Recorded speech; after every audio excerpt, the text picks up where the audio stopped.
Good evening and welcome to Skits and Quibbles. I'm Precocious Lotus, or known as Dr. Audrey T if you watch Mental Health Matters at 8 a.m. PST on a Thursday. Skits and Quibbles is where we look at the most amazing people in the arts world and we find out what makes them tick. But before I introduce our guest star today, why don't you join me on the main stage? And we're back with the robe again this week. I'm going to teach you how to do the flash and then work that into a little bit of choreography. So last week we looked at the peeping, just flashing a little bit of skin. This time you can do the very basic flash, which is simply open and close. Or you could do one side or the other side, never forgetting again the angles of how you stand. But if you want to get a little bit clever with it, and you've got to make sure you don't get too dizzy, you can do the flash at the end of a turn, or if you really want to get clever, and this is a double turn, you can do the flash in the middle of the turn. So you've got one, flash, and close. So again, lots of ways of playing with the robe. Now, today's special guest is a little bit different. We do usually have the stars of stage, screen, poetry. We had a mixologist on, we've had comedians on, we've had poets, writers, authors, and so on. But this week we have the co-founder of a charity. Her charity, the Lewis Foundation, gives gift packs, care packages to adults with a cancer diagnosis. And you may be thinking, well, that's a strange thing to have on Skits and Quibbles, a strange topic. Well, recently she worked with us to produce a film of her work. And today's topic is going to cover not only the amazing work that Lorraine Lewis, our guest star, does, but also the power of a film. What we've noticed with our gift packs, we do like overnight packs and they've got full-size toiletries, toothpaste, shower gels. And whereas before it was a treat, people are now taking it home as their essential, often to use for themselves or to share with their family.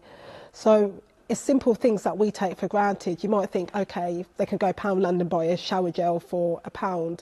But actually for some people they can't afford that because they have to prioritise, I need to pay my rent, I need to pay my electric bills, I need to pay my gas bills. Welcome to Skits and Quibbles. It's such a pleasure to have you here, Lorraine. Thanks for having me, Audrey. Thank you so much. Now, for the viewers who don't know, and I know we are going to find out with the documentary, please tell us a little bit about the work that you do and the Lewis Foundation, the charity you co-founded. Thank you. So the Lewis Foundation was started as a result of my mother-in-law being diagnosed with cancer, and it really opened up our eyes about what the reality was like for people in hospital. We saw a lot of isolation and loneliness and boredom. And I think what really shocked us was that people couldn't afford the basic things they needed because they were unable to work due to their diagnosis. And it was just like this is happening all the time around us, but nobody really talks about it. So myself and my husband Lee wanted to do something to make people feel a bit better.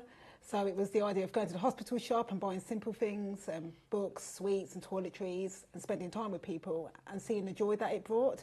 That inspired us to set up a charity where we could give gifts and support to people as they go through treatment, and just to brighten their day. Yeah, and specifically you work with adults. Yeah. Which is I think really important, because I know on adult wards it can feel a bit lonely. It's really lonely, and there's a massive difference between children and adults. And we had a personal experience of a family member who was a child who has cancer. So we could see on the child cancer wards there was lots of visits and gifts and entertainment, but when you go to the adult ward there's nothing. So we thought, let's replicate what we saw for children for adults, because they just need as much support too. Absolutely. And what you're doing is so important. We've had a previous guest on the show, Dr. Gus Chavez, and he was trained as a hospital clown. Amazing. Because there, you again go into wards, adult wards, and you interact and clown with them. But when you then turn up in your white coat, you're not so scary anymore. Yeah. And it makes a huge difference. It does. So it's rapport. just not so clinical. It thinks about like the more holistic nature of care. Yes. Which is not focused on enough. Yeah. Yes, and that is the epitome of the work that you do, Yeah. which is incredible. And you are already known within the Northamptonshire community. But how does having a documentary help you convey your message even more clearly? It really takes it to another level, really, because people can hear from myself and Lee and the volunteers about this is what we're doing and how it makes an impact. But when you hear it directly from the people that are going through it and on the receiving end of our work, that's where you really get to understand what people's needs are, what they're going through, and how the support we give can make a difference. So for us, it's quite hard to like say it sometimes and explain it, but if you can hear it direct from the person, the impact is greater because you're hearing the real life personal stories. And that's why it was so important to us to get it across. Yeah, absolutely. And so with that, what do you think people still don't realise about living with cancer day to day? I think some things that still shock me is that people don't realise that it's financially tough for people. Yeah, we realise all the time. So sometimes when I say to people, like, there's people in hospital and they can't afford toiletries or they can't afford their bills, they're kind of like, what do you mean? Don't they get support? And that's not the case at all. It's like when you're diagnosed, you don't get your rent lifted, so you don't have to pay it. Your bills are still due. And sometimes there's the additional costs, like people may need to pay for a wig, or they may need to pay for additional products for their skin creams. And so there's an additional financial cost as well. So I think for me, it's been a real eye-opener of that people don't understand there's a real financial implication to people as they're going through treatment that we don't really talk or hear about. And as you were talking, and this is something I've had the pleasure of working on this documentary, you do have somebody who talks about hair and whether you lose your hair and how important this can be for women. And so when you talk about having to buy a wig, we're not talking about a luxury item. No, it's essential. I mean, the wigs are not cheap. So you're looking at a minimum $250 plus. Yes. So that's a big investment for someone. And if they're not working, they have to prioritise, well, do I have to look after myself, how I physically look, or do I pay my bills? And they're going to have to pay their bills. And it means sometimes people shy away and they don't want to go out and they don't want to see anybody because they don't look like themselves anymore. Yes, and that affects your mental health so much, which also I think affects healing. Absolutely, and it does make a difference to people's physical and mental well-being and not being able to access the things they need, and it's not out of choice. Yes, yes. And I think that's the thing. I mean, my next question is really, why do you think it is so important to hear from the voices of patients? But sort of linked to that is when you hear somebody say, when you get a diagnosis, you're trying to survive. Yeah. That's as simple as that. Yeah, and it really is. And we don't have these conversations enough. It's still, even though it's shown, it's still, I feel, quite a taboo subject to what people are really experiencing. People don't want to talk about the fact that people are lonely or scared, or that their family members or friends don't bother to come and visit them anymore because they don't know what to say. There's a lot more that goes on from a diagnosis when someone's in that situation. And with that, and I'm very excited to be able to show this documentary very, very soon, there is a conversation about that, how one of your own volunteers, they experienced pretty much the whole family not going to visit his mother. And that's something that's actually quite common, that people experience, that they don't have family members and friends come anymore. Because, not that they don't care, it's because they just don't know how to act around the person, they don't know what to say, but they're still the same person. It's just that they're going through a diagnosis, but they still want people to ask them how they are, what they like to watch on TV, maybe their hobbies that they like to do. So it's about remembering they're still the same person inside. They haven't disappeared, they haven't changed.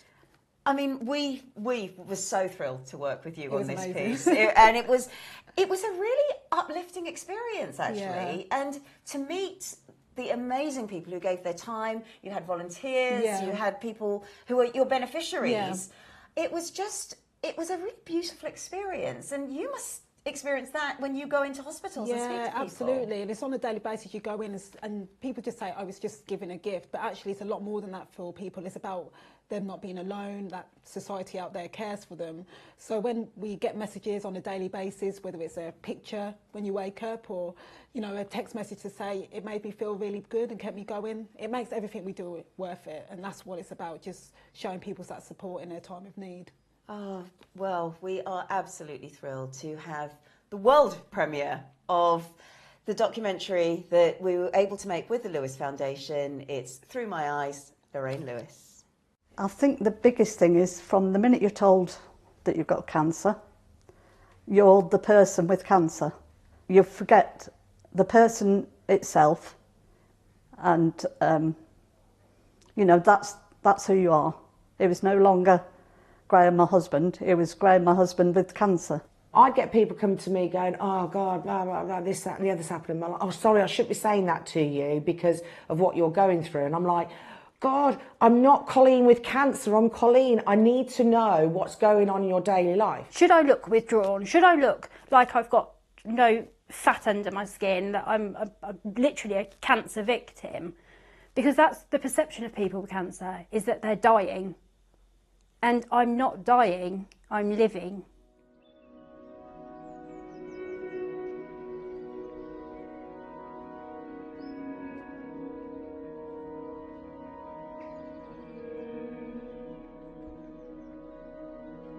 Anybody in the medical profession treats you as a number. You are a number, you are a fund, you have got a certain amount of funding, you have got a certain amount of lifelines, as they say. They have to treat you as a number, they have to treat you as a business, which is wrong because you are a human. I'm an individual, I am somebody, I've got feelings, I've got personality. We like statistics because it helps us make predictions and generalisations on what is similar. But that isn't always so conducive to healing. Psychology has always championed the use of qualitative data because it gives us so much rich information for that individual. So let's take a statistic, for example. 1 in 2 people will get diagnosed with cancer over their lifetime. Well, what does that really tell me about my well-being?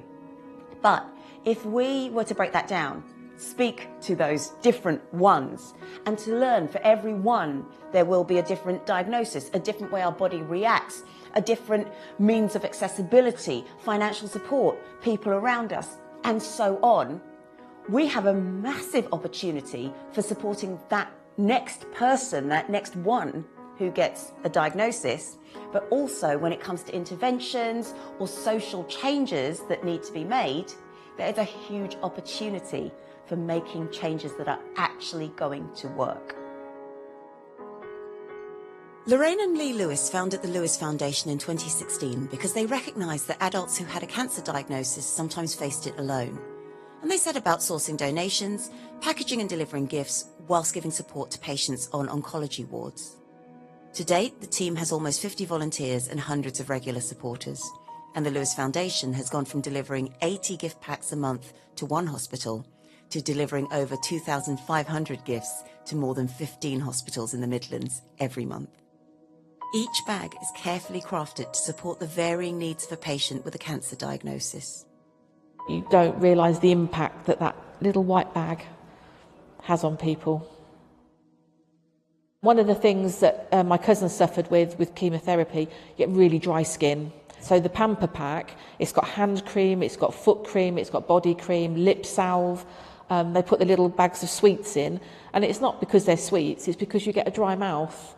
And one of the other gift bags is the hydration pack, so that you can constantly get some squash, because they bring the jug of water, but sometimes a bit of squash would be nice. There's Sudoku books, there's word puzzle books, just to while away the time. You've also got one with a journaling. Write down how you're feeling every day or what your journey is, what you're going through. Because we're giving out free gift packs, it has to be sustainable. The choice now, we could do 29 different packs because we want to make sure it's what people actually want and need. We probably only get about 5% of the products donated, so 95% we have to raise funds for. So that is why over the years we've learned about creating different income streams. We do things like our own family fun run called a Water Dash, which is a good fun. And we've done things such as our coffee shops now in the community. And it's a nice way not only to just come and have a nice treat, but it's a way to bring the community together. We work with businesses to donate their end-of-line products, to raise money for our charity, which we sell in our Grosvenor shop outlet and also online. So really for us over the years, it's been about what can we do to be sustainable, but how can we meet people's needs as well? Nearly 2 years now I've been with them. They provided a gift pack to my mum while she was in hospital, and that's how I originally found out about them, met Lee and Lorraine. After she passed, I joined cancer research. I left there and then sent an email over.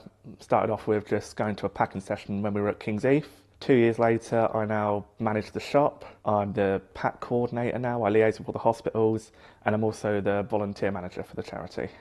I've been doing the shop just after it opened, probably just usually once a week, and that's going well. But mostly I do packing at the hub, so pack all the bags ready to go to all the hospitals. We're able to share our experiences, especially when we're packing, because we just sit chatting to each other. So it helps us as well as us helping those. Works well that giving up my time, but it also works well for my mental health, really. Although it's been 5 years now since my husband died, it does make a difference, having something to focus on. My husband passed away It's 23 months now. It was devastating, but you said that they were looking for someone to work at the coffee shop, didn't you? Well, you wanted to be around people, didn't you? Yes, yeah. And we came to the coffee shop, and Lee was here. We sat down and we was chatting, and I said that I was interested in working in the coffee shop, but they'd got quite enough people. And he said, would you like to work in the shop? And I said, I don't mind what I do. So I went and I did a couple of afternoons, and I really enjoyed it. I got to Grange Park. You've been with me, haven't you? To Grange Park, yeah, to pack, and you meet other people there that are packing bags. Everybody's got a story. Everybody's got a reason for being there. Some are more sad than others. Lee and Lorraine are so infectious that they spread that amongst everybody, and that makes everybody want to be there. And I think that's how everybody is. It's just such a positive environment to be in. Yeah, we have a happy place. It is a happy place. It is a happy place, that. Yeah. For what it is, and for what it represents, and for what it serves, it is happiness. But it was Lorraine's work within the hospital setting that showed her that the word cancer cannot be reduced to a stereotype.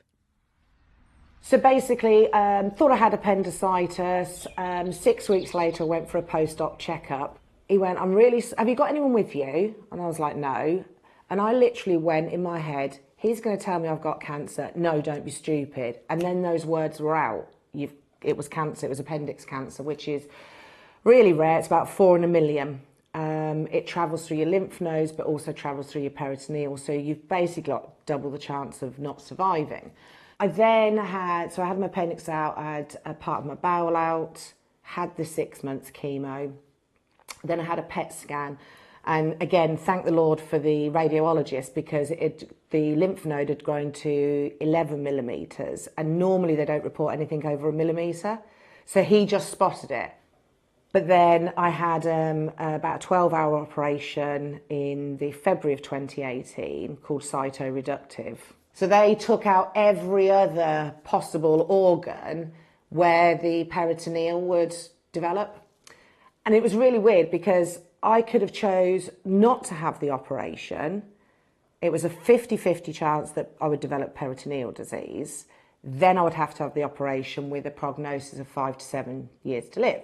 And then literally 6 weeks later, I got the complete all clear from that. There was no other evidence of disease. I was originally diagnosed with breast cancer back in 2017. I had a pitted kind of area on my left breast, and pitted means like it was sucked in. It actually sucked the breast tissue in and had like an orangey kind of peel effect to it.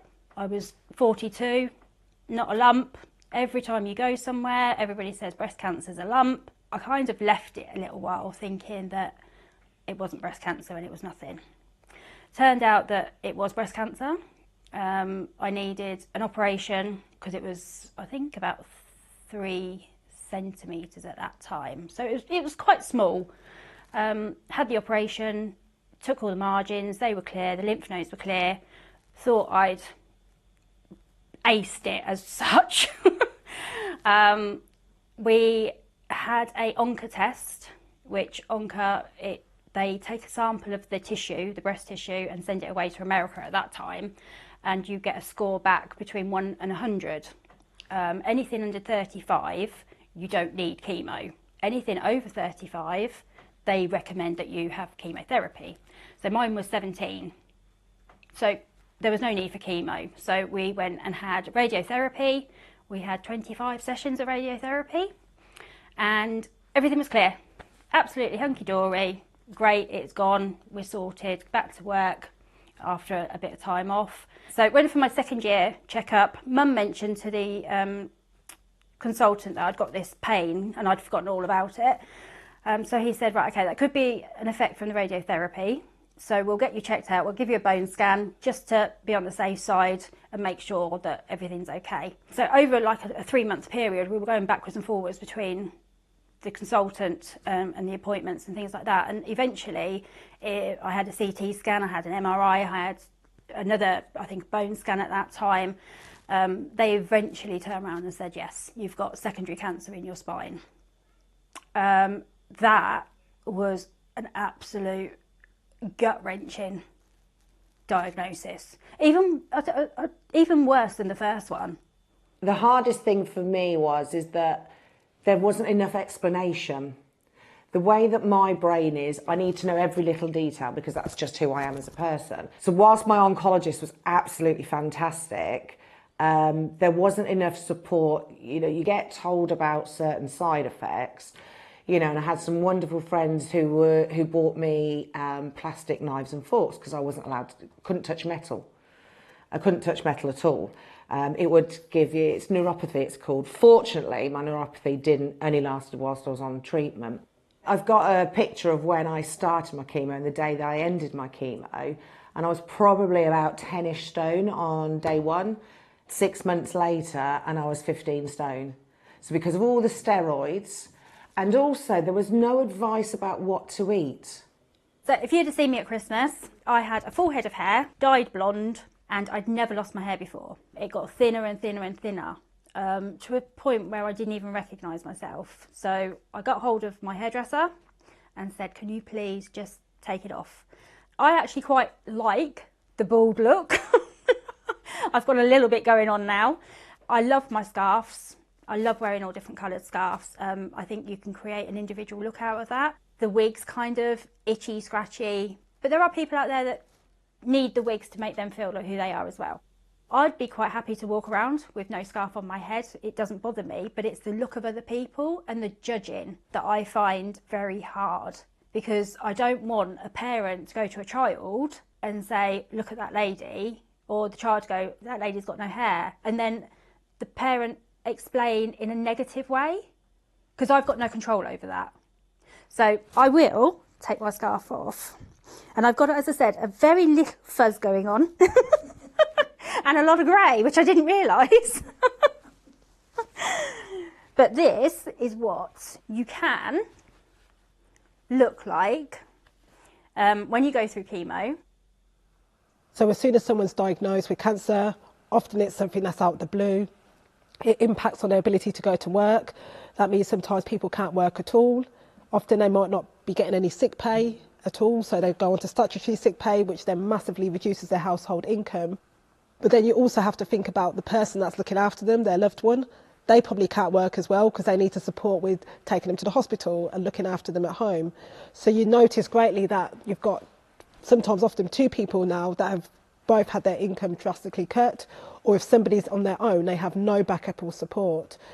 And then the knock-on effect is, how do they pay their bills? How do they eat? And nobody gives you a break or relief, sadly, because you've got cancer. People still want their stuff being paid. But also what we notice is the fact that people have to get to the hospital, so they've got the travel costs, whether that's petrol or parking. When they're in there, they've got to eat. They may need special products now because of what they're going through. And the knock-on effect, what we've found, is that people are not buying stuff they need that would help them through treatment. They're not eating properly because they can't afford it.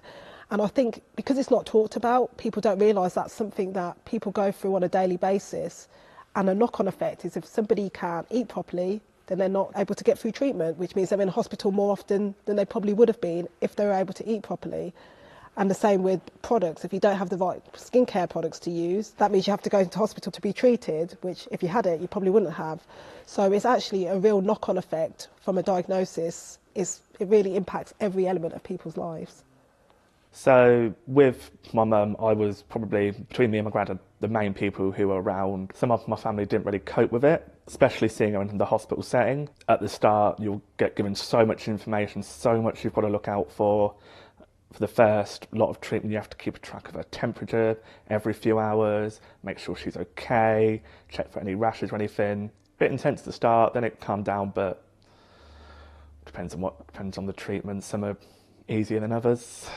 Most days when she'd go for treatment, or she used to stay in and have treatment over a couple of weeks, it'd often be me or my granddad would pop down daily. It'd always be the trips to Morrison's to get the snacks, which would normally be grapes or Pringles. Because at the time I was in college doing a catering course, so if I was doing a dish and she really liked it, was one of her favourites. Hospital food isn't always at the best at times, and you might not be hungry, you might only have a certain fancy, and that's what you need to have. So they used to let me take a portion down to her. I remember taking, I think it was lamb hot pot, because that was one of her favourite meals. Ate the whole thing, which She didn't used to eat big meals, but it was nice to see that she's eating something sort of like sustenance instead of just some snacky bits. What we've noticed with our gift packs, we do like overnight packs, and they've got full-size toiletries, toothpaste, shower gels, and whereas before it was a treat, people are now taking it home as their essential, often to use for themselves or to share with their family. So it's simple things that we take for granted. You might think, okay, they can go Poundland and buy a shower gel for £1, but actually for some people they can't afford that because they have to prioritise, I need to pay my rent, I need to pay my electric bills, I need to pay my gas bills. And we're also noticing sometimes patients are not heating their homes properly because they can't afford to. And so they shouldn't have to be suffering in the cold because, again, if they're not in the right environment, that has a knock-on effect, which ends up in them being in hospital unnecessarily. So cancer poverty is real and it's happening around us on a daily basis. It's a really difficult time out there for people. I was really fortunate I didn't have to go to work. I was fully supported by my work, and they just said, shut your laptop down, don't work, which was great. So I had no financial worries, whereas a lot of people potentially do, which I can't even imagine going through that.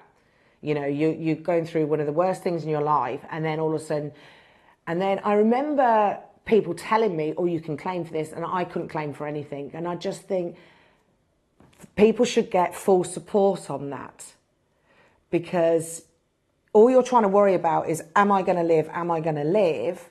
And then you've got to worry about, how do I pay my bills? How do I pay my mortgage? How do I buy my food? Trying to sort out what is relevant, what isn't relevant, what is good and what isn't good. Oh, with the internet, it's yes. I tend to go to well-known sites like the cancer sites and things like that. I don't Google very much unless it comes under Macmillan or Cancer Research or anything like that. There's no point, because you get taken to places where you can just go into a rabbit hole. Well, meltdown. It's a minefield. It's like anything with trying to find information. Anything to be signposted. You go somewhere and they'll signpost you to that. And also with different people suffering with different cancers, suffering with different symptoms. Once again, you go there, well, that doesn't relate to that bit. You've got to go somewhere else.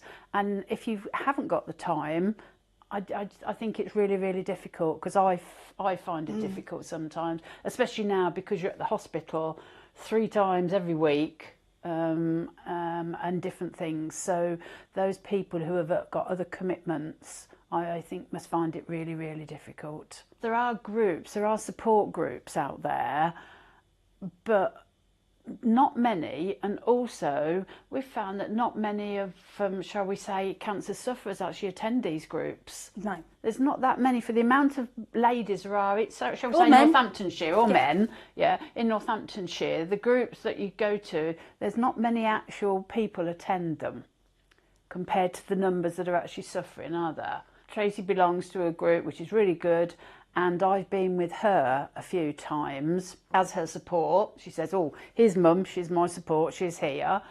And I don't think there's enough groups like that that encourage the supporter or carer to go to these groups with them, or they don't know, or they don't realise, because there's the sufferer, the cancer patient groups, there's the carers groups, and everybody's kept separate.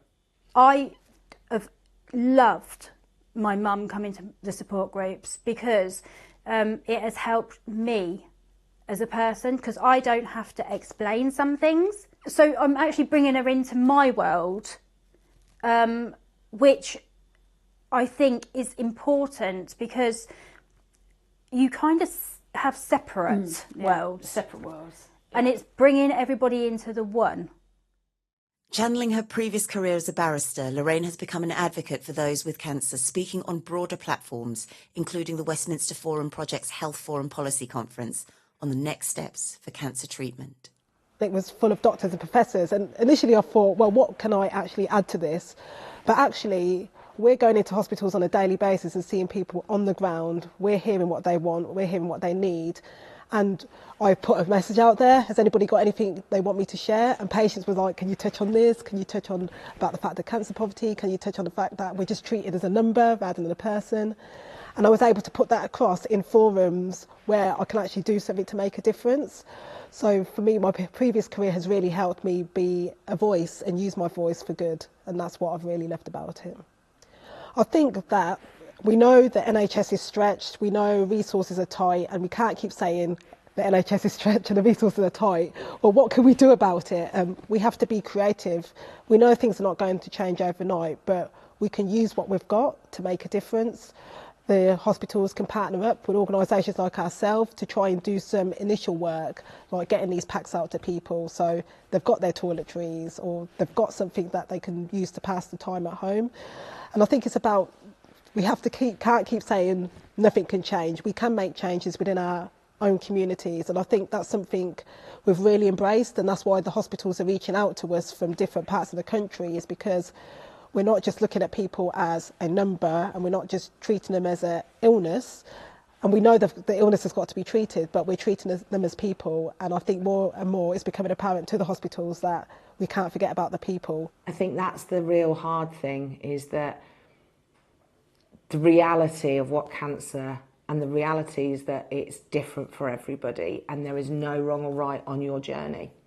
Because you've got individual cancers, you've got people who are individuals, you've got family that are individuals. People deal with things individually. People deal with things as a family. There's always a bone of contention about ringing the bell. Now, where I was, they didn't have a bell, and I was actually really disappointed. You know, and you see on social media, some people agree with it, some people disagree with it. And I think it's personal choice. And I think that's what I'm trying to say, is that no two journeys are the same. Some things work for some people, other things don't work for people, and you have to find your own journey. And I think that's where we potentially need to change. We need to talk about it more. It is about education, massively. The more people that you talk to, the more people that know, that's the only way people are going to knock down barriers and treat you as a human being, not as a cancer victim. So what I think I've really noticed is this cancer is something that needs to be talked about and discussed, and that the people on the ground, like the hospital staff, are doing whatever they can to try and make that journey a little bit easier for people. So I've really seen a push and a movement towards people on the ground try to do what they can to help, because the people above are not in a position to support them in doing that. For us, is to be able to support adult cancer patients in hospital around the country.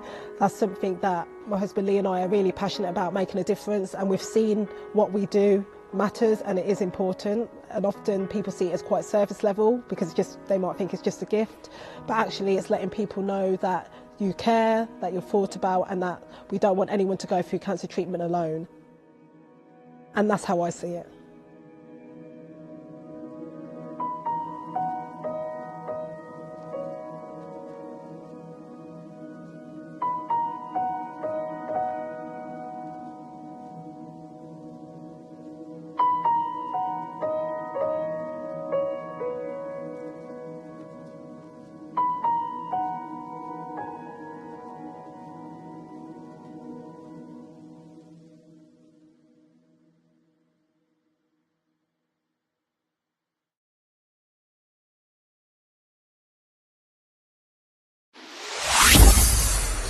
I mean, how do you feel when you see that? It's really special.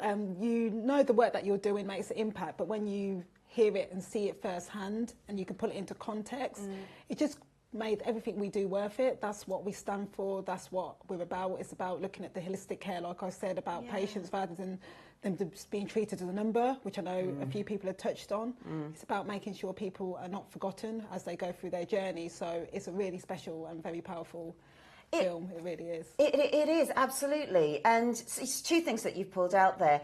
One, I know you've said it before, that people sometimes go, but it's just a gift. And yet, when you listen to the recipients, as well as the people who help pack those gifts, it's so much more than that. It you really thought through every single pack. And it's developed really, because when we started it was just like 8 packs we had, and then over the years through patient feedback and hospital staff it's built up to 29. So for example, one of our newest pack is a scalp cooling pack, which is used when people are having a cold cap to try and keep their hair so they don't lose it through treatment. And so one of the hospitals said, could you create a pack with the shampoo, conditioner, a towel, and like one of those hairspray bottles, just so people had access to that. So we can work with the hospitals and work with the patients. So when somebody picks it, it's something they specifically want and need, rather than just giving you a bag of stuff that you actually don't want and have no purpose for. You know, that it's very interesting you say that, because I've worked with food banks before on a similar sort of conversation basis, and they will say things like, please look at the list of things that we need. Don't just pull out the thing that you haven't eaten from your cupboard and try and give it. It's not about what we need, it's about what they need. That's the whole point.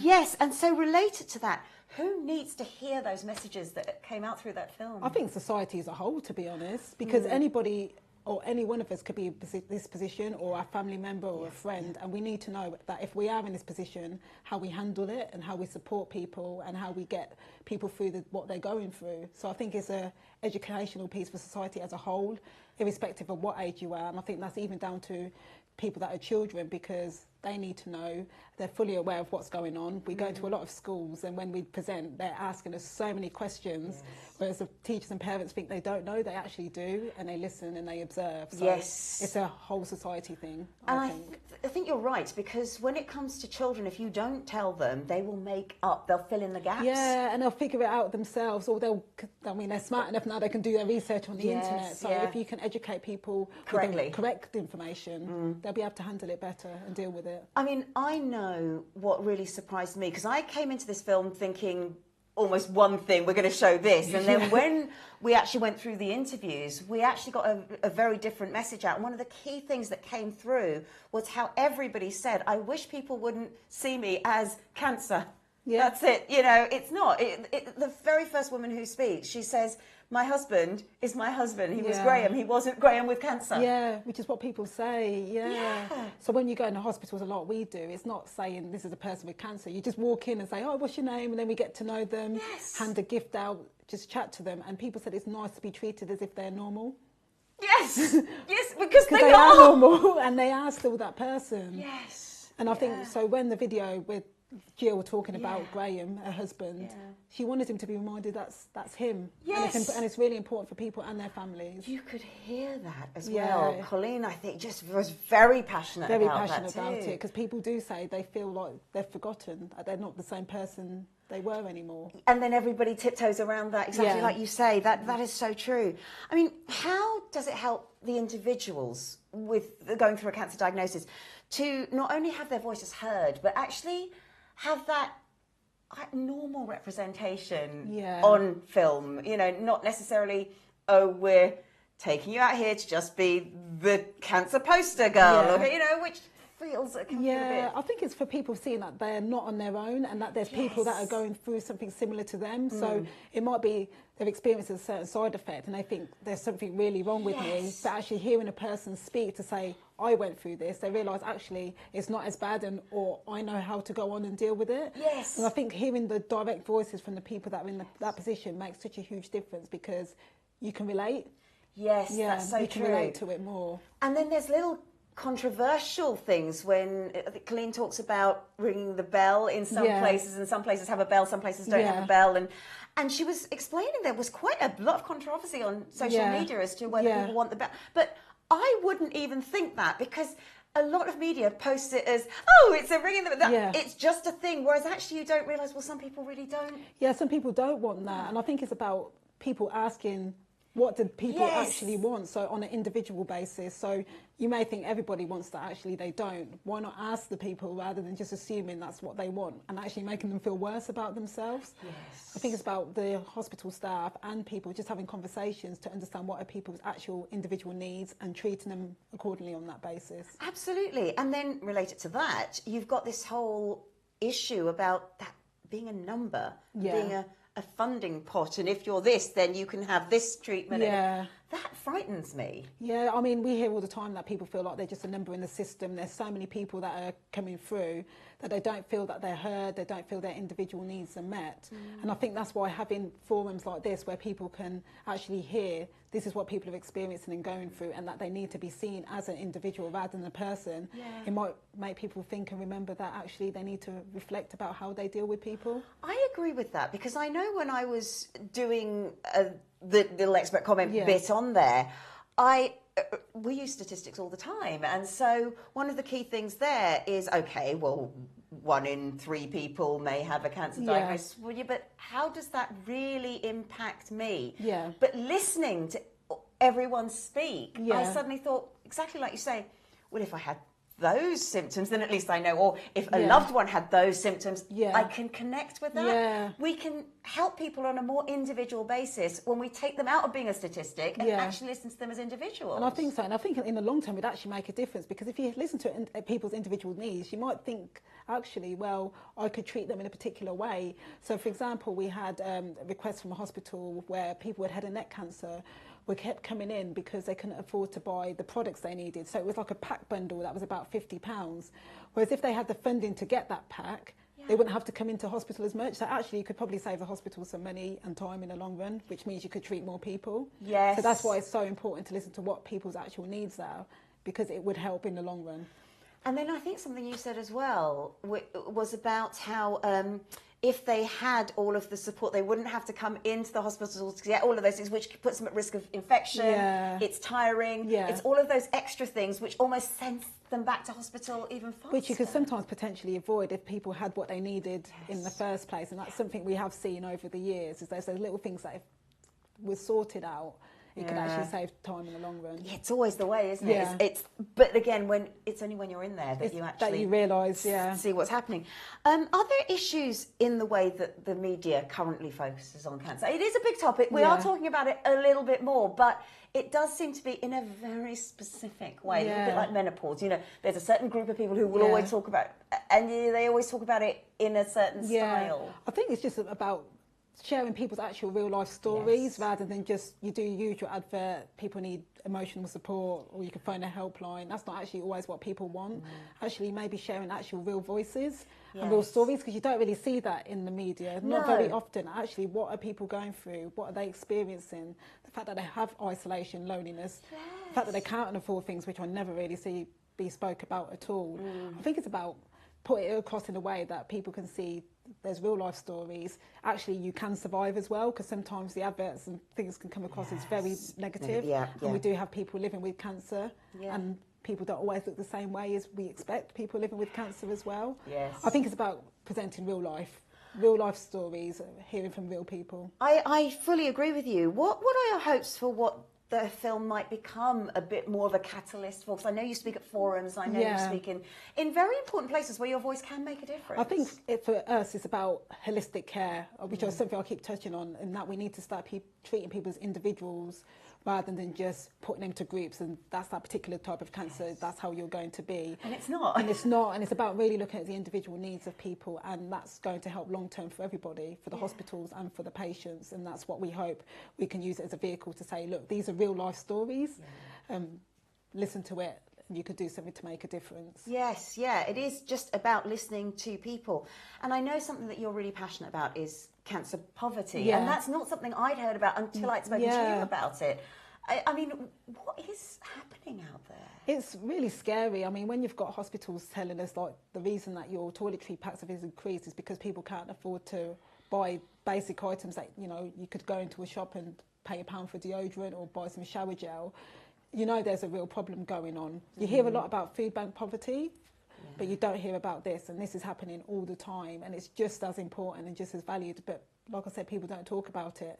And I think platforms like this, making people aware, actually this is really happening, and it could happen to any of us. Yes. It needs to be something that's discussed and provide support for the people in that situation. Yes, absolutely. And what are your hopes for your charity as well in sort of really getting that message through? I think it's like we do our work in hospital, but using our voices and like films like this to actually advocate and be the voice for people, because naturally patients will come to us and say this is going on, or hospital staff are saying could you help us with this.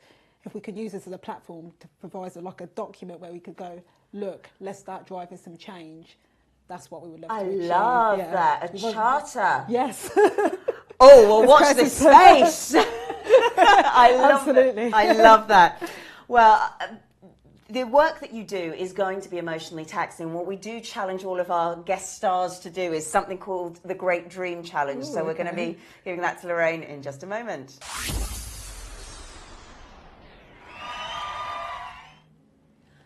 Welcome to the Great Dream Challenge, Lorraine. Now, this is what we put all our stars through. This is the Action for Happiness Keys to Happier Living, which you will be very familiar with, and they spell out Great Dream. And the idea behind this is we take you through each of these different things, giving, relating, and in 1 minute, you tell me what you've been doing recently under all of those categories. Perfect. Okay. Am I standing in the right place? I think I'll stand here and hopefully I'm out the way enough. Yeah. Are you ready? Yeah. Let's start. Okay, let's start. Giving. Giving our gift packs to the cancer patients. Relating, connecting with others. Doing our community events for cancer patients in the community. Exercising, taking care of your body. Yeah, I've been training for high rocks at the moment. Brilliant. Awareness, living your life mindfully.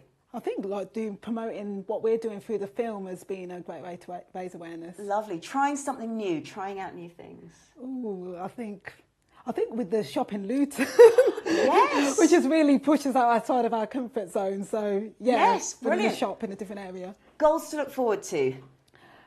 Writing again. I would like to write another book. Brilliant. Resilience. How to bounce back.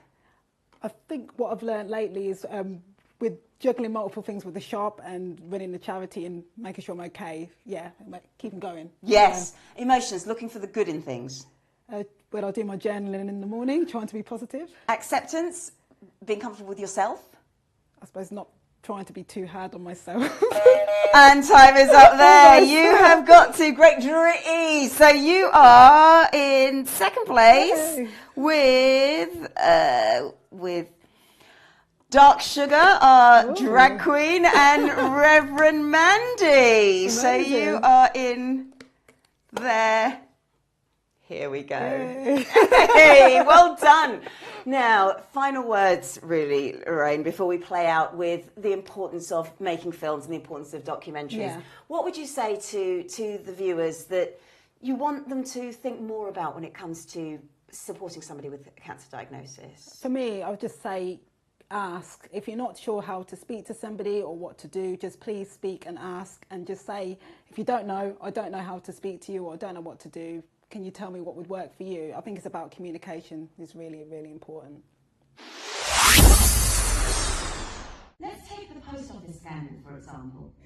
Now, that took place between 1999 and 2015, with over 900 sub-postmasters being prosecuted for theft. There was a Deloitte investigation in 2015 and a number of cases brought over the years, notably from 2017 to date.